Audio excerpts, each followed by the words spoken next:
Ben oui, c'est notre ami Je suis pas Joey, blonde, hein. c'est notre, c'est notre coach Kenka. Je vais songer. Alors, notre coach Kenka préféré, fais-nous notre petit hello hello habituel. Hello, hello, mes guerrières. Voilà, et voilà, exactement, notre coach Kenka, que tu es là depuis plusieurs mois. Eh oui, Et donc, grâce à toi. et tu donnes les lettres de noblesse à mon cher Kenka Jenner. Oui, mais ça, c'est grâce à toi, parce que tu es quand même la seule radio qui a autorisé, enfin, qui a bien voulu m'écouter et faire accepter cette chronique une fois par mois, dédiée uniquement aux femmes et aux quinquas, effectivement. Oui, au Kenka et un petit peu au-delà également. Oui, bien sûr, au-delà, oui, puisque je photographie, j'essaie de, tous les samedis, même d'arrêter des femmes dans la rue, où je trouve qu'elles dégagent quelque chose pour les prendre en photo, et ça s'appelle Mes portraits de quinquas et plus, parce que j'estime que au-delà de 50 ans, on n'est pas foutu, donc effectivement... Et encore heureux. Oui, je croise des femmes de 80 ans qui sont magnifiques et plus, et voilà.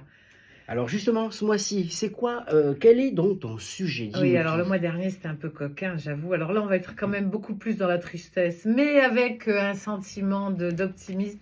C'est quand l'infidélité sauve un couple. Et oui, ça arrive, quoi qu'on pense. Alors l'infidélité, évidemment, ça fait mal parce que quand on croit à ce couple, à cette... on a des valeurs, on pense que ça va être éternel jusqu'à la fin de sa vie. C'est effectivement très difficile à encaisser. Mais dans certains cas, l'infidélité peut sauver un couple. Alors pourquoi? Déjà, la première question à se poser, c'est est-ce que j'aime encore l'autre? Est-ce que j'ai envie de remettre ce couple sur les rails? Donc première question, si effectivement il n'y a plus d'amour, ça ne pourra pas se passer. Et il faut que l'autre aussi ait le même sentiment, hein, parce que le ballet se joue à deux, hein. Donc ce qui est important, c'est déjà de se poser des questions. Pourquoi il est allé voir, ou elle est allée voir, hein, je pense à toute forme de couple, Oui, bien sûr. ailleurs. Il y a eu quelque chose, il y a une carence. Donc il faut accepter d'entendre l'autre et de se remettre en question. Ça ne veut pas dire qu'on soit fautif à 100%, attention, hein. Comme je dis toujours, c'est à deux, donc on a aussi des choses à dire à l'autre, mais pas comme un sentiment de reproche. Pour avancer, il faut accepter déjà. Alors c'est vrai que c'est pas facile. Non, la pilule elle doit être un petit peu difficile à Il accepter. faut l'encaisser, il y a tout un cheminement à refaire, mais il faut accepter de pardonner. Pardonner, c'est pas facile parce que déjà, nous les femmes, on a quand même un gros défaut, c'est les pics. On est très...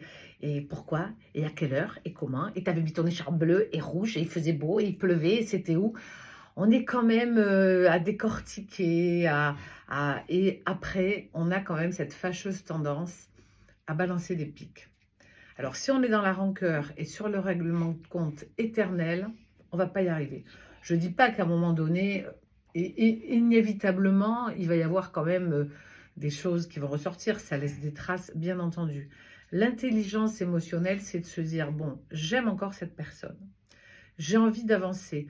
Donc, j'écoute ce qui lui manquait dans ce couple et je repars sur des nouvelles bases. Et ça peut faire des couples encore plus costauds, ça. Parce que on en revient toujours à la même chose, c'est la communication. Donc ça veut dire qu'on refait, on reprend une nouvelle manière de vivre. On est de nouveau dans la séduction, donc toujours pareil, attention, parce que j'ai entendu des femmes, oui mais c'est moi, non, non, c'est les deux.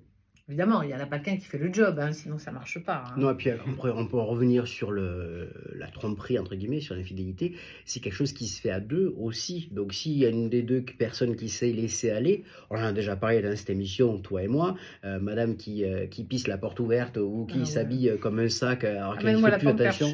Voilà, non, mais c'est ça, non, mais qui fait plus attention à elle, ça fait quand même un petit peu moins envie, il faut pas le manquer. Bien sûr, donc il faut accepter ça.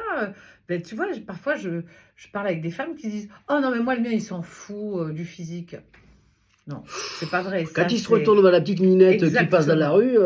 Pas forcément la minette, mais tu peux mettre Adriana Carambeu en jogging avec les cheveux gras dégueulasses et une femme moyenne habillée avec des porte-jartelles et des bas. Je suis désolée, les hommes, ils vont tous se retourner vers celle qui est sexy, féminine. Voilà, c'est comme ça. Il faut pas se voiler la face, c'est une réalité. Et puis c'est prendre soin de soi aussi. Exactement. Et donc c'est aussi prendre soin de soi et faire attention à soi.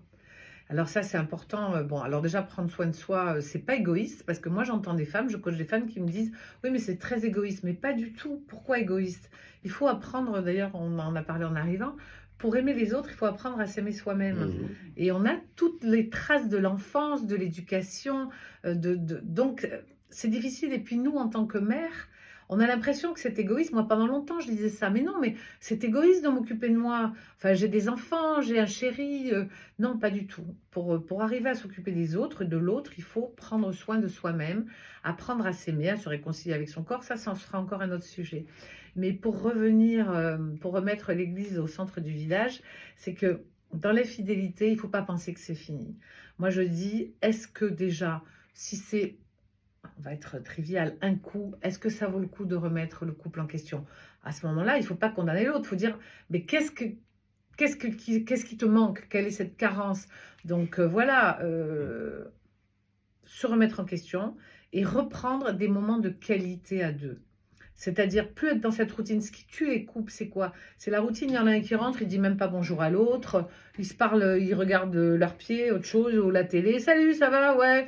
Non, c'est... C'est plus de la colocation, ça. ben, absolument. Mais tu as combien de couples comme ça? Mm.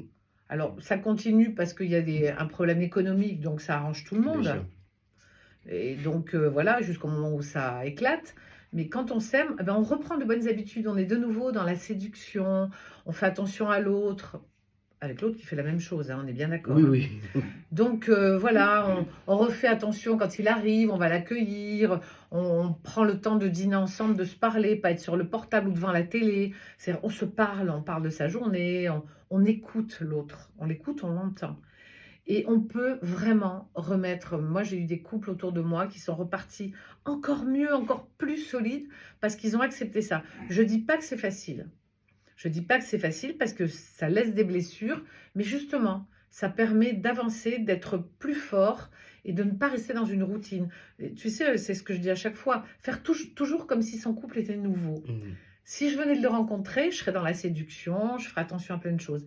Toujours avoir cette routine. Mhm.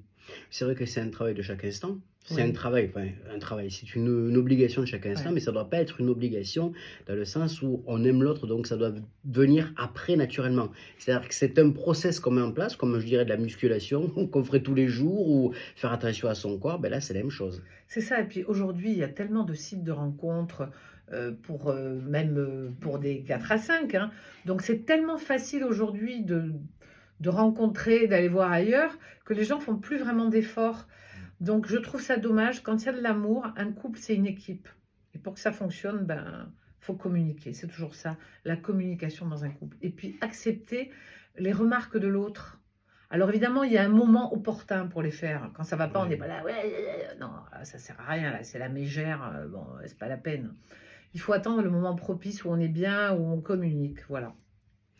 Où c'est qu'on peut te retrouver sur les réseaux sociaux pour parler de tout ça, dis-nous tout. Alors, on peut me retrouver déjà une fois par mois avec Charlie et sur mon Instagram, hashtag la cinquantaine et alors. Ça veut tout dire. Ça veut tout dire. Donc on se retrouvera le mois prochain, Ouais. donc début juin. Est-ce que tu en connais déjà le sujet ou pas du tout? Bah non, parce que tu as vu, hier, je t'ai donné un sujet. Puis hier soir, je t'ai dit, bah non, ce sera un autre. Bon, donc du coup, on laisse nos auditeurs le découvrir le Ouais. mois prochain, c'est ça? C'est selon l'humeur. Parfois, je discute avec des femmes que je coach et puis ça me donne des idées. Je me dis, ah tiens, ça c'est intéressant. Et voilà. Mm. Donc, je ne sais pas à l'avance. Bon, donc rendez-vous premier C'est dimanche la du mois de juin. surprise. Voilà, pour en savoir Pas un de petit peu routine. plus. Oh non, jamais de la routine. Merci à toi, ma chère Joël. Merci, Charlie. Et rendez-vous Merci à le mois tous. prochain. Ouais, avec plaisir. On a été très heureux de passer donc cette émission en votre compagnie. C'est déjà la fin. Ça passe toujours à une vitesse très très vite. Mais quelle émission encore. On va leur faire un petit coucou. Ils sont ici, ils sont présents. Donc Joey, bien sûr, toute l'équipe de la Belle Époque. On a le Bouchon de l'Avor. On a également notre ami Romain Montbellet avec son concert. Donc n'hésitez pas à venir nous retrouver sur les ondes de Radio Axe Sud toutes les semaines de notre émission Le Brunch. Et puis moi je vous dis rendez-vous la semaine prochaine de nouveau.